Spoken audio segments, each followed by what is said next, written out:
Hello everyone, good morning. तो बस अभी मैंने ये वीडियो अपनी सुबह की क्लीनिंग से शूट किया है दोस्तों। तो मैं अपने बाकी के सारे घर का तो साफ़ सफाई कर चुकी थी, लेकिन बस अब मैंने ये जब बेडरूम क्लीन करना शुरू किया तो मुझे ध्यान आया कि मुझे वीडियो शूट कर लेना चाहिए।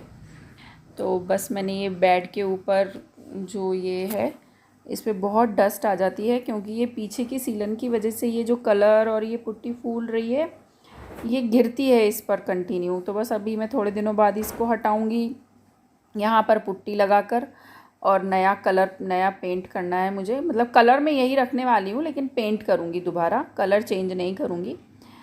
तो बस मैं अब ये बेड शीट लगा दूँगी। और ये मतलब मैं झाड़ू तो सब जगह का लगा चुकी होती हूँ, लेकिन जैसे ये बेड शीट लगाना और ये जो छोटी छोटी चीज़ें होती हैं ये मैं पूरे घर का अंदर का सारा झाड़ू लगा देती हूँ, उसी के बाद ये सारा काम शुरू करती हूँ। फिर मैं सिर्फ अपने ऊपर पूरा जो मेरा सीढ़ियाँ हैं छत पर जाने वाली, और जो भी पूरा स्टेयर केस वगैरह है उसे मैं पूरे को साफ़ कर देती हूँ। अंदर के सारे कमरों की झाड़ू लग चुकी है।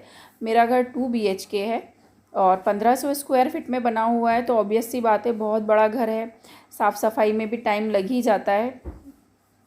तो बस अब मैं ये बेडशीट बिछा दूँगी। और बेडशीट मुझे बिल्कुल ऐसी बिछी हुई अच्छी लगती है जैसे केक होता है ना फ्रेंड्स, कि कहीं कोई बिल्कुल सलवट नहीं होती, एकदम प्लेन, एकदम स्मूथ। तो बस मैं अपनी ये बेडशीट को बिल्कुल वैसा ही लगा दूँगी।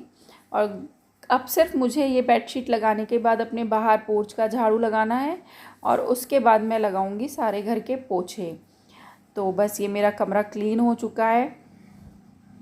और ये जो भी छोटी मोटी जो चीज़ें हैं अब ये धीरे धीरे दीपावली आने तक सही हो जाएंगी, क्योंकि मेरा जो ये बेडरूम है इसकी ये जो वॉल है इसके पीछे बाथरूम एरिया है।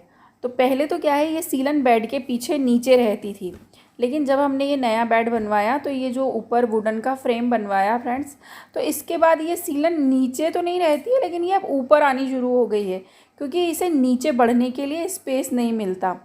तो मैंने ये सब पिलोज़ और ये यहाँ रख दिए हैं। अब बस मैं ये काउच के ऊपर इसको अच्छे से झाड़ के और बिछा दूँगी। वैसे ये कपड़ा जो आप लोग देख रहे हैं ये कोई थ्रो नहीं है, कोई कुछ नहीं है। मैंने ये जो मेरा सोफ़ा है वो बनवाया था, आप मेरे लिविंग रूम का टूर देखिएगा तो उसमें मैंने पूरा दिखाया है। और ये मैं बाहर पोर्च एरिया में आ गई हूँ, तो अब मैं यहाँ का झाड़ू लगा दूँगी। तो मैं आप लोगों को बता रही थी कि वो थ्रो नहीं था, वो मैंने बनवाया था। और जो ये कुशन्स के बनने के बाद जो कपड़ा एक्स्ट्रा बच गया था, मैंने ये जो कुशन आपने देखे वो 5 कुशन बनवाए थे उस साइज़ के, तो वो बचा हुआ एक्स्ट्रा कपड़ा है जो मैं उस पर डाल देती हूँ। और इत्तेफाक से आप लोग देखिए कि वो कपड़ा भी एग्जैक्ट उतना ही बचा था जितना कि उस पर बिल्कुल बराबर आ जाता है। तो इससे वो काउच ख़राब भी नहीं होता है, क्योंकि मेरा जो सोफ़ा है वो एल शेप सोफ़ा है। तो मैं पूरे घर का सारा कचरा यहीं पे इकट्ठा कर देती हूँ। और बस अब ये पोर्च एरिया का झाड़ू लगाने के बाद मैं बाकी का अंदर काम निपटाऊँगी। मेरे मतलब टिफ़िन हस्बैंड जा चुके हैं अपना स्कूल, और सब्ज़ियाँ बन चुकी हैं, आटा लग चुका है। तो मतलब सुबह का जो टाइम होता है ना फ्रेंड्स, वो बहुत हेक्टिक होता है, कुछ भी सिस्टमेटिक नहीं हो पाता है। जैसे हम लोग सोचें कि एकदम प्रॉपर तरीके से कोई भी काम हो, तो ऐसा नहीं हो पाता है। कभी कहीं का कुछ करना होता है, अगर नल आया तो पानी भी भरना है, कपड़े धोने के लिए वॉशिंग मशीन भी ऑन करनी है, कहीं कुछ कहीं कुछ। तो बस बहुत ही हेक्टिक सा शेड्यूल होता है, भाग दौड़ सी रहती है करीब 9 बजे तक। तो बस अब मैं ये सारा कचरा डस्टबिन में मैंने इकट्ठा कर लिया है। और अब इसके बाद मैं यहाँ बाहर भी रैंप है उसका झाड़ू लगा दूँगी, क्योंकि बहुत बड़ा घर दोस्तों। और फिर जैसे अभी तो क्या है, बच्चों की ऑनलाइन क्लासेस चल रही हैं, बच्चे स्कूल नहीं जाते, इस वजह से मुझे थोड़ा बच्चों से हेल्प मिल जाती है। अदरवाइज़ जब मेरे बच्चे स्कूल चले जाते थे तो फिर सारा काम अकेले ही करना होता है। मेरे यहाँ कोई बाई नहीं है, मैं अपने सारे घर का सारा काम, झाड़ू पोछे बर्तन कपड़े सभी कुछ मैं खुद ही करती हूँ। और इसमें मुझे कोई दिक्कत भी नहीं होती है, क्योंकि मैंने शुरू से अपने घर का सारा काम खुद ही किया है। तो बस अब मेरे घर की पूरी झाड़ू लग चुकी है, अब मैं पोछे लगाऊंगी। लेकिन फ्रेंड्स मैं पोछे लगा मैं मोप से पोछा लगाती हूँ तो मुझे इतना टाइम नहीं लगता है, लेकिन कभी कभी मैं हाथ से भी पोछा लगा देती हूँ। और मैंने अपनी पिछली वीडियो में आप लोगों के साथ शेयर किया था कि मैंने अमेज़ॉन पेंट्री हॉल में दिखाया था कि मैंने ये वेजिटेबल स्टोर करने के लिए ये नेट के बैग्स हैं दोस्तों, तो ये मैंने मंगवाए थे। तो ये मुझे अच्छे लगे, मतलब प्राइस वाइज ये मुझे अच्छी लगी, इनकी क्वालिटी एकदम हल्के चीप क्वालिटी के नहीं है, स्पेस भी काफ़ी है, काफ़ी बड़े बड़े आए हैं। तो ये शायद लगभग 170 रुपये के 6 पीस आए हैं, ये 6 हैं और काफ़ी बड़े बड़े हैं। मतलब जैसे आपने देखा ये तो बहुत थोड़े से टमाटर हैं, नहीं वरना आप इनमें 1.5 kg टमाटर स्टोर कर सकते हो। जिप भी काफ़ी अच्छी दी हुई है, मतलब इतनी ऐसे हल्की नहीं है कि एकदम से लगाई या टूट गई। तो काफ़ी अच्छे हैं, स्पेशियस हैं, क्वालिटी वाइज भी अच्छे हैं। और सबसे अच्छी चीज़ तो मुझे ये मंगवा कर एक चीज़ लगी है कि ये बहुत, मतलब इनसे सब्जियां एकदम अलग अलग आप स्टोर कर सकते हैं। क्योंकि कई बार होता है, अभी तो जैसे कोरोना है और लॉकडाउन का पीरियड चल रहा है, तो हम बार बार बाज़ार जाना अवॉइड करते हैं।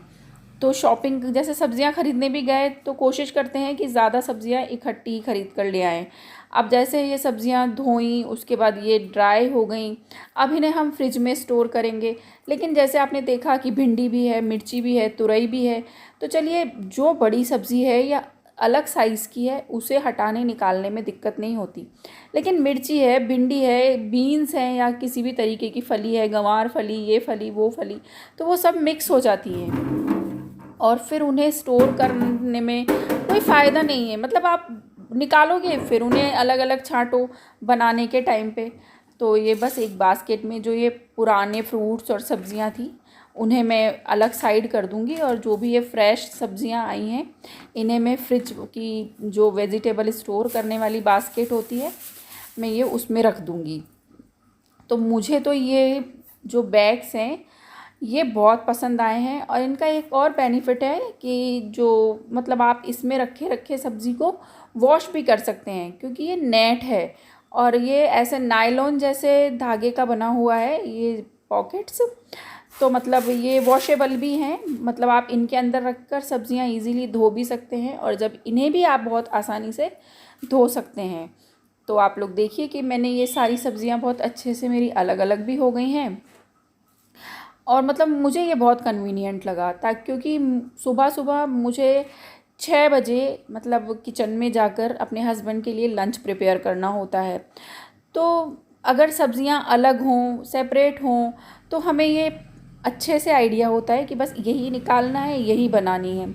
अब अगर आप फ्रिज खोलें और फ्रिज खोलते से ही सारी सब्जियां एकदम मिली हुई मिलें, गचपच हो रही हों, तो फिर उन्हें 15 मिनट तक तो आप अलग कीजिए। जितनी देर उसे काटने बनने में लगेगी उतनी देर तक तो उसे अलग ही करते रहेंगे। और ये मैंने धनिया भी अच्छे से धो के वॉश करके और ये टिश्यू पेपर लगा के इसके अंदर रख दिया है।